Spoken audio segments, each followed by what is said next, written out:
So 25 ব্যাচে যাদের জন্য এখনো ভাইয়া এই রোজার মাসটা কষ্ট করতে হবে এবং নেক্সট এপ্রিলে গিয়ে তোমাকে পরীক্ষা দিতে হবে, তাদের জন্য বলতেছি ভাইয়া তোমাদের জন্য এটা কামব্যাক দেওয়ার একটা বেস্ট বেস্ট সুযোগ।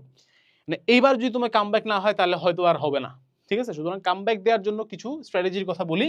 তোমাকে বুঝতে হবে ভাইয়া তোমার এই রোজার মাসের 30টা দিনের মধ্যে তোমার ফুল সিলেবাসটা একবার রিভিশন দেওয়া উচিত ভাই, ঠিক আছে? তোমার পুরা সিলেবাসটা কি করা উচিত, একবার রিভিশন দেওয়া উচিত। যত কিছু আছে, বিশেষ করে ফুল সিলেবাসের মধ্যে কি সব কিছু না, যেগুলা তুমি একটু হইলেও ভালো পারো সেগুলা বাদে বাকি সবকিছু একবার হলেও তোমার রিভিশন দেওয়া উচিত, ঠিক আছে? কারণ ওভারঅল একটা যদি রিভিশন তুমি দিতে পারো, 19 মার্চ মনে হয় দেখলাম ঈদ, সো 19 তারিখ 20 তারিখের মার্চের 20 তারিখের মধ্যে দিতে পারো, তার সামনে তোমার থাকবে আরো 20 দিনের মতো। সেই 20 দিনে তুমি কি করতে পারবা, তখন এক্সাম দিয়ে দিয়ে ঝালাই করে ফাইনালি পরীক্ষাটা খুব ভালো করে দিতে পারবা।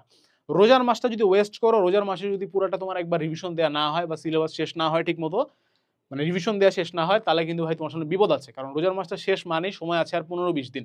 প্যানিক করবা, পড়া হবে না আমি জানি। সুতরাং এখনই তোমার সময়, সুযোগ, তোমার সামনে বিশাল একটা সুযোগ রোজার মাসটাকে পুরাটা একবার রিভিশন দেয়া।